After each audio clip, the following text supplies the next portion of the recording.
한때 중국처럼 극심한 침체에 허덕이던 나라가 일본입니다.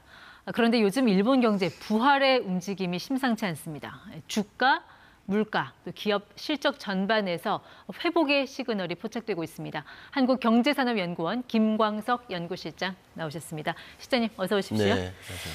일본이라는 나라 그 경제가 한동안 중병에 걸려서 최장기 입원을 하다가 요즘 뭐 좀 살아나고 있다. 네. 이런 얘기가 들려서요.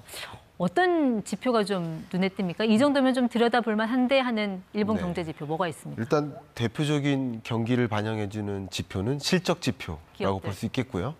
대표적인 일본의 기업이죠. 도요타 자동차를 가지고 예를 들어본다면 23년 상반기 기준으로 이미 1위, 독보적인 세계 자동차 판매 1위 기업이고요. 네. 5.5%나 전년 대비 증가했습니다. 전기차 비중도 늘려나간다든가 그 밖에도 달 탐사 자동차를 출시한다든가 우주까지. 이런 미래지향적인 움직임도 일어나고 있고요. 그 밖에도 유명한 소니라든가 히타치 이런 여러 일본 기업들이 굉장히 강하게 미래지향적으로 제품을 혁신화해 나가고 있다. 이런 것들이 결국 일본 경제에 좀 다소 회복되는 모습들을 반영해 주는 것이 아닌가 생각됩니다. 그러니까 경쟁력 있는 빅테크 기업이 없다는 게 일본 그 기업들의 약간 약점이기도 하지만 어쨌든 전통의 강자들이 뭔가 신성장 산업으로 계속 나아가고 있다는 그런 말씀이시네요. 네, 그렇게 생각하고 결국 있습니다. 이 주가라는 것도 이 기업 실적의 함수라고 하잖아요. 그렇습니다. 최근에 그 니케이 지수가 올 들어서만 한 30% 가까이 올랐다고 하는데 이렇게 일본 주가가 오르는 과정에서 주식을 매수한 주체가 일본인 관점에서 봤을 때 외국인 투자자입니까? 아니면 그냥 국내 일본인 투자자입니까? 일본의 주식 투자자들, 말 그대로 개인 투자자나 기관 투자자들도 적극적으로 매수를 했습니다만 단연 주인공을 선정한다면 외국인 투자자가 아니었나 생각해 볼 수 있겠습니다. 2분기 기준으로 외국인 주식 투자 순매수 규모가 660억 달러나 됩니다. 결국 니케이 지수를 29%나 상승시킨 주인공이지 않나 이렇게 생각을 해볼 수 있고요. 물론 기업 실적도 반영이 됐겠지만 일본의 지속적인 완화적 통화 정책, 마이너스 기준금리를 유지했던 그 통화 정책이 주식시장을 이렇게 호황으로 이끈 것이 아닌가 또 해석해 볼 수 있겠습니다. 그러니까 마이너스 금리 정책이니까 은행에 애나 넣어봤자 뭐 이자도 안 나오니 주식시장으로 오히려 돈이 유입이 됐다. 그렇습니다. 근데 최근에 일본은행이 그런 어떤 완화적인 통화 정책 스탠스를 좀 바꿨잖아요. 다행히 뭐 기준금리 바로 올리진 않고 약간 그냥 신호를 보내는 정도? 뭐 YCC 정책 수정 좀 설명이 필요할 것 같습니다. 네, 좀 설명을 드려보도록 하겠습니다.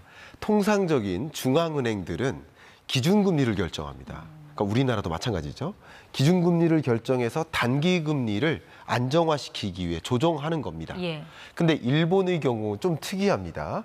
이미 단기금리마저 마이너스이기 때문에 시장의 금리를 직접적으로 개입하는 방식을 취한다. 이렇게 생각해 볼 수 있겠습니다.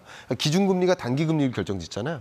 근데 통상적으로 장기금리는 더 높지 않겠습니까? 국채금리 말씀하시는 그렇습니다. 거죠? 국채금리가. 그러니까 이 시장금리가 더 높기 때문에 이렇게 커브, 수익률 곡선을 그린다라고 볼 수 있겠는데 근데 일본의 경우에는 이 수익률 곡선 전체를 결정짓는 겁니다. 예를 들면 10년물 국채금리의 상한을 결정해놓고 시중금리가 혹시라도 이 위를 상회해버리면 그 모든 국채를 무제한으로 사버립니다. 결국 이 상한 밑으로 시장금리를 잡기 위한 움직임인데 이번 이 YCC를 결정지었다라는 것은 이 수익률 곡선, 10년물 국채금리의 상한을 좀 열어둔 거예요. 결과적으로는 긴축적 통화 정책을 거세게 움직였다기보다는 긴축적인 신호를 보였다라고 해석해 볼 수 있을 것 같습니다. 장기 국채 금리를 찍어 누르는 게 YCC였는데 그거를 좀 수정했다라는 거는 위에 상방을 좀 열어놨다. 그렇습니다. 그러면 아무래도 시중금리도 같이 올라갈 수 있겠네요. 그렇습니다. 그럼 왜 갑자기 이렇게 긴축으로 돌아서는 겁니까? 물론 뭐 신호긴 합니다만 최근에 그 물가가 한 3%대로 올라선 거 그게 좀 영향이 있었을까요? 정확하십니다. 그러니까 세계 경제의 이 긴축적 행보, 긴축의 시대가 맞이된 것은 말 그대로 고물때 때문입니다. 근데 종전에 일본 물가 상승률이 1.8% 상승할 거라고 전망했다가 최근 들어 2.5% 상승할 것으로 수정 전망했습니다. 특히 지난 6월 일본 물가 상승률이 발표됐는데 3.3%나 달성됐고 이것은 일본의 목표하는 물가 2%를 훨씬 상회하다니까 이러다가 계속 완화적인 통화 정책을 유지하다가는 네. 고물가 잡는 걸 놓쳐버릴 수 있다. 그래서 고물가를 반드시 잡기 위해서 긴축적으로 통화 정책 스탠스를 바꿔 나가야 된다라는 입장의 선회라고 해석해 볼 수 있겠습니다.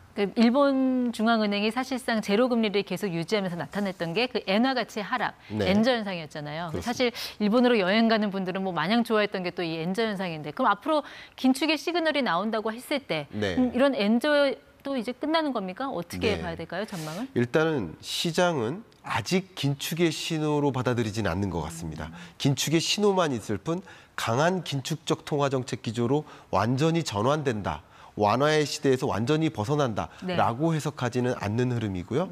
그렇기 때문에 이런 긴축적 신호를 보였음에도 불구하고 추가적인 엔화 가치의 약세화가 나타났었죠. 800원대로 지금 내려온 것 같던데. 그렇습니다. 그래서 엔화 약세가 추가적으로 발생한 것이라고 해석해 볼 수 있겠습니다. 근데 이제 사실 일본이야 뭐 내수 시장만으로도 먹고 살 수 있지만 우리는 또 달리 그 수출로 이제 먹고 사는 나라잖아요. 네. 또 일본하고 경합도가 높은 분야들이 있지 않습니까? 자동차, 조선.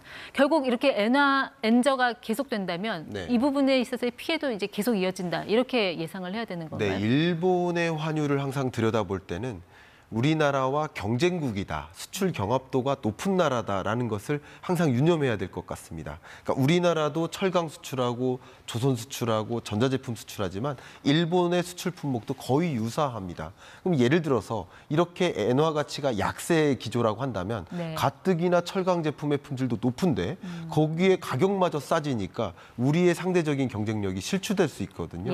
그런 면에서 엔화 약세 기조가 상당 기간 유지될 거라고 한다면 우리나라의 수출 시장의 회복이 좀 더 지연될 수 있겠다라는 우려감이 드는 국면입니다. 네, 그리고 또 일본 주식에 투자한 한국인들 사람들 사이에서는 주가는 올랐지만 이게 엔화 값이 워낙 떨어져서 큰 재미 못 봤다 뭐 이런 얘기도 하던데 일본 주식은 어떻게 오른 만큼 오른 겁니까? 아니면 긴 흐름에 뭐 초입에 있다고 봐야 됩니까? 투자자 관점에서는 어떻게 봐야 돼요? 일단 엔화 약세 흐름이 이 주식 시장에 많이 유입되게 만드는 요인이었을 텐데 추가적인 엔화 약세, 지금보다 더 떨어지는 초엔저로 가기는 어렵다라고 보고 있고요. 다만 이런 엔화 약세 기조는 상당 기간 유지될 것이다라고 보고 있습니다. 그러나 우리가 관전해야 될 그 포인트는 뭐냐면 긴축적 통화 정책 기조로의 성큼성큼 전환이 한 가지 있고요.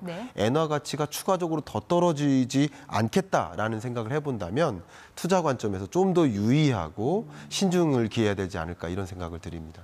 어쨌든 일본의 이런 역동적인 좀 변화의 약간 꿈틀거림 이런 거는 또 우리가 또 신발끈을 조여매는 또 계기가 될 수 있으니까요. 앞으로도 좀 추이를 지켜봐야 될 것 같습니다. 김광석 실장이었습니다. 고맙습니다. 감사합니다.